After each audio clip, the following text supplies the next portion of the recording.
जय सद्गुरु। मी दामिनी रसोई से जिंदगी तक मध्ये तुमचं मनापासून स्वागत। सखीनो, मोदक सिरीज मधला आज आहे आपला तिसरा एपिसोड।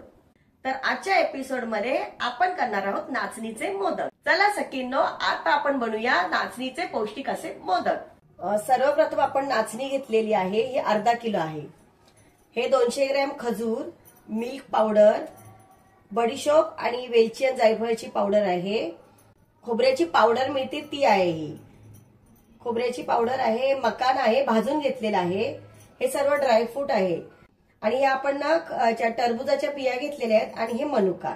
आता आपण हे नाचणीचं पीठ आहे ना थोडंसं सुक्क भाजून घेऊया।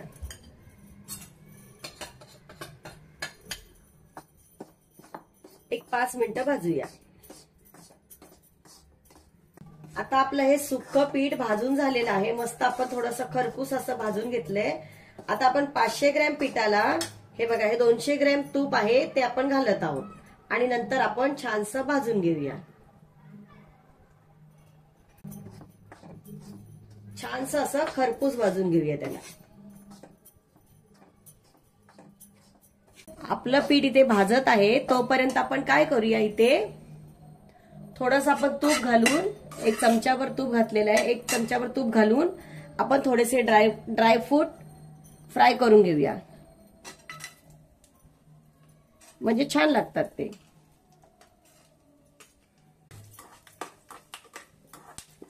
दोन मिनिटं आपण असं फ्राय करून घेऊया। आता आपण त्याच तुपामध्ये थोडेसे खजूर आहे ना ते परतून घेऊया। 2 मिनिटं परतून घेऊया आणि थंड करून मिक्सर मध्ये वाटून घेऊया त्याला।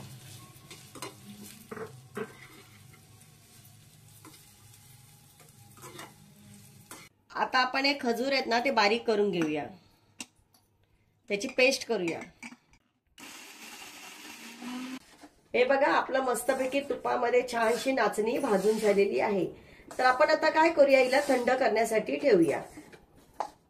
आता आपली थंड झालेली आहे, आता आपण याच्यामध्ये काढून घेऊया। हे बघा, हे आपलं आता नाचणीचं पीठ थंड झालेलं आहे। आपण थोडेसे ड्रायफ्रूट टाकून घेऊया त्याच्यामध्ये।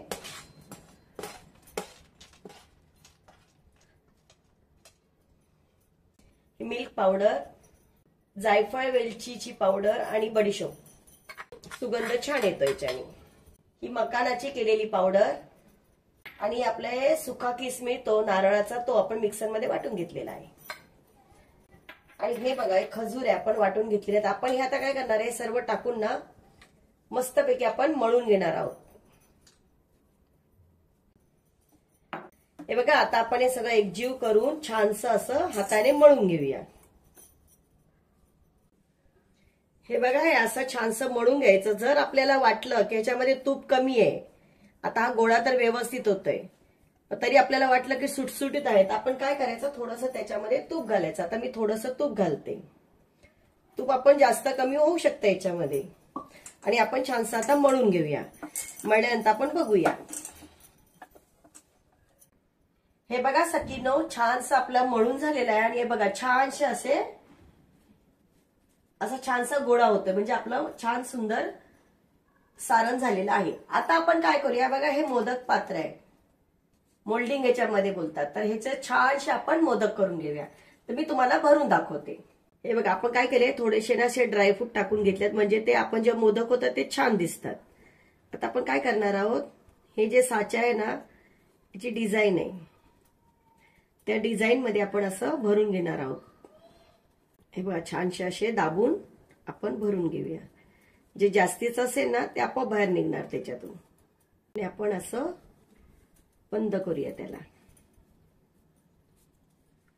बंद केल्यानंतर काय करायचं, आपण वरतून थोडेसे आपण असं भरून छानसं असं दाबून घेऊया त्याला।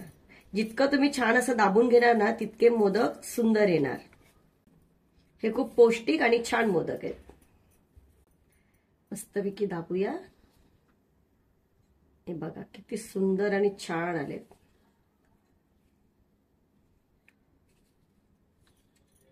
हे बघा किती सुंदर आणि छान मोदक झालेले आहेत। आता आपण अशी सर्व मोदक भरून घेऊया।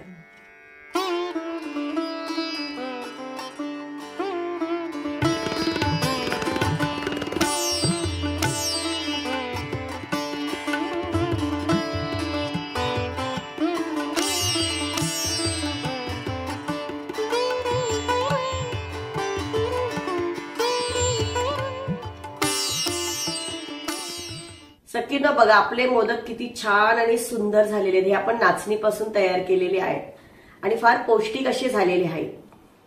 तर ह्याचे मी तुम्हाला गुणधर्म सांगते. लहान बाळ असतं की नाही तर ते 5-6 महिन्याचं बाळ काही खाऊ शकत नाही. तर आपण ह्याची अशी पेज किंवा खिमट किंवा खिमटी म्हटल्या जातं ते आपण लहान बाळांना देतो. 1 ते 2 चमचे पाण्यामध्ये घोळून असं त्याला शिजवून आपण देतो. मुलांचं पोट छान भरलं जातं. आणि दुसरा गुणधर्म म्हणजे डायबिटीज ज्यांना असते त्यांच्यासाठी फार महत्वाची आहे. तुम्ही पेज करून देऊ शकता किंवा जास्तीत जास्त करून भाकऱ्या याच्या खूप सुंदर होतात आणि त्या भाकऱ्या करून द्या. हे आहेत नाचणीचे 2 मोठे मुख्य गुणधर्म. हे बघा आपण काय करूया आता मोदक तोडून बघूया. हे बघा किती सॉफ्ट आणि सुंदर आहे. असं लगेच तुटल्या जातो तो. आणि आता आपण खाऊन बघूया कसे झालेत ते.